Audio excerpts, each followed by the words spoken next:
So mayroon tayong ayusin mga idol, nagpaayos mga idol na isang Starix ban. So ang problema niya mga idol na ayaw daw kumarga yung kanyang alternator.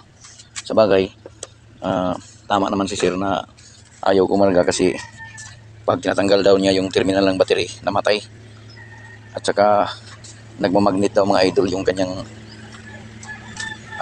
alternator. So titingnan natin mga idol kung tama si sir doon. So dito mga idol, ipapakita ko lang kung paano mag-diagnose kung saan talagang problema, baka sa battery or sa alternator. So dito mga idol, i-test natin mga idol yung kanyang battery kung ilan ang voltahe. So ayan mga idol, 12.4 lang ang kanyang battery mga idol. So ibig sabihin hindi gumagalaw ay hindi talaga gumaganda. Pero dito mga idol sa kanyang alternator, yun kasi kadalasan mga idol ang pagbabasihan ng mga ibang technician at saka yung mga driver na pag nag-magnet daw mga idol yung kanyang alternator ay nagkakarga daw. Pero dito mga idol, kung titingnan natin, zoom tayo kilala mga idol, ay mga idol, dito sa kanyang alternator mga idol, malakas mag-magnet mga idol. Ayan o, malakas yung mag-magnet. Pero dito sa kanyang wiring mga idol, tinitingnan natin dito, mayroon siyang lumalabas mga idol na kuryente. Large current niya ay 11 volts lang, tinisiran ko kanina mga idol. Yung spark na yan mga idol, galing sa alternator ito ng mga wire mga idol ito. Ito yung galing sa battery, ito yung galing sa alternator. Yan kalakas mga idol yung kanyang power na lumalabas sa alternator. Pero nang tinistingan natin mga idol ng tester, ay hindi ko na matistiran na yung mga idol kasi may hawak pa kong cellphone, ay 11 point something lang mga idol yung lumalabas. Dapat malakas ito, sobra 14 yata ang labas nito, kaso 11 lang. So hindi talaga yan kakarga mga idol. Kahit nung nakakapit pa mga idol dito yung kanyang wire, tinistiran natin doon sa may battery mga idol, ay 12.4 lang mga idol. So ibig sabihin mga idol, tama si sir na alternator talaga ang problema mga idol. So wala tayong ibang plano dito mga idol kung tatanggalin natin itong alternator. So i-try natin mga idol pag tanggal itong kanyang cable kung mamamatay ba.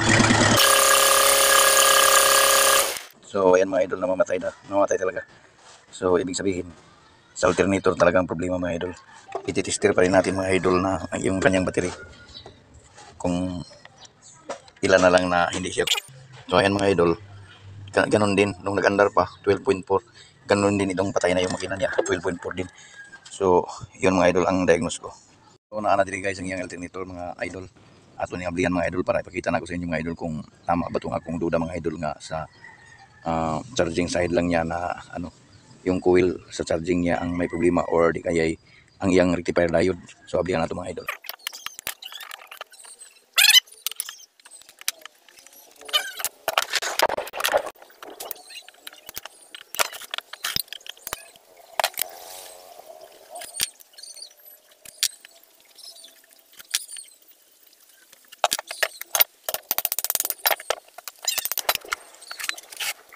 Sunog siya mga idol, sunog. Yun ang bang sinasabi ko kung hindi sa winding, stator winding doon sa brush, ay doon sa rectifier. Pero ito nakita na natin mga idol na itong stator winding niya sunog. Yan mga idol, nangitim na. So tatanggalin natin at itester natin yung kanyang mga rectifier kung buo pa ba.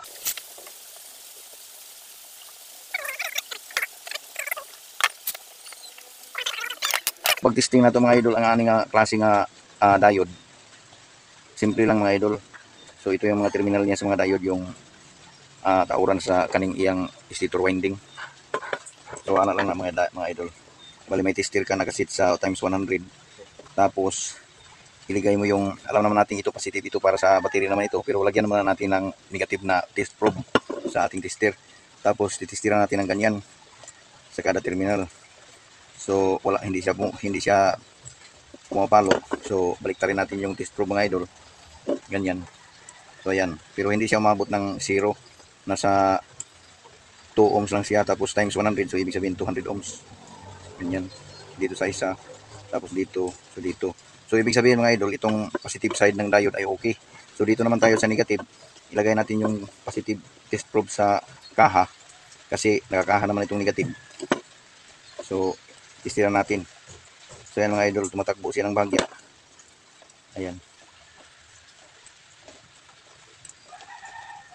So normal lang yan mga idol, may bahagyang may tumatakbo siya ng bahagya kasi nakakunik pa yung kanyang IC regulator. Pag baliktad nyo naman mga idol, ganyan. So normal, nasa 200 ohms din. So ibig sabihin, yung positive yung negative mga idol ay okay ra gyapon. So positive at saka negative okay ra. So ang testira nato mga idol kining sa gagmay nga diode supply para IC. So baliktarin muna natin yung test probe. Ganito lang yan mga idol. So itutong natin dito. Yung bali yung diode ng mga maliliit mga idol, tatlo lang yun. Itong isa lang ang hindi nakabitan, ito. Yung nakabitan, ito at saka ito. So ayan, tumatakbo siya ng bahagya. So nasa sa IC kasi yun nakakunik pa siya.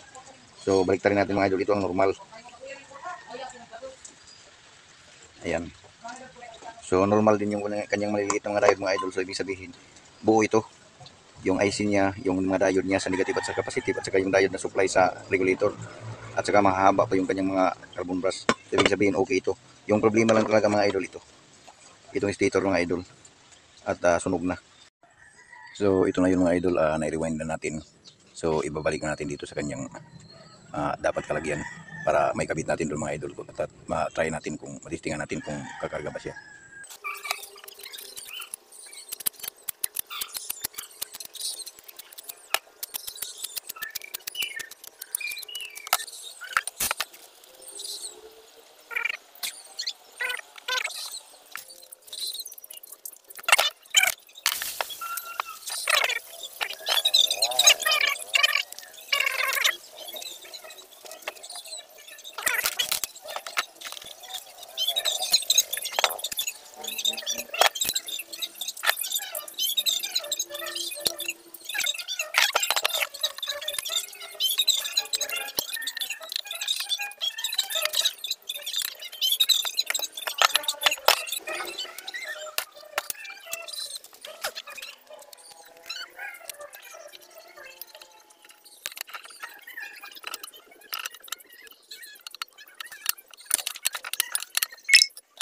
Mga idol, nagabit na natin yung alternator mga idol, na nirewind natin yung stator. So susubukan natin mga idol, panda rin kung okay ba yung kanyang karga mga idol. So start boy. So ayan mga idol, normal ang kanyang karga mga idol. So okay na. Maraming salamat po sa panonood.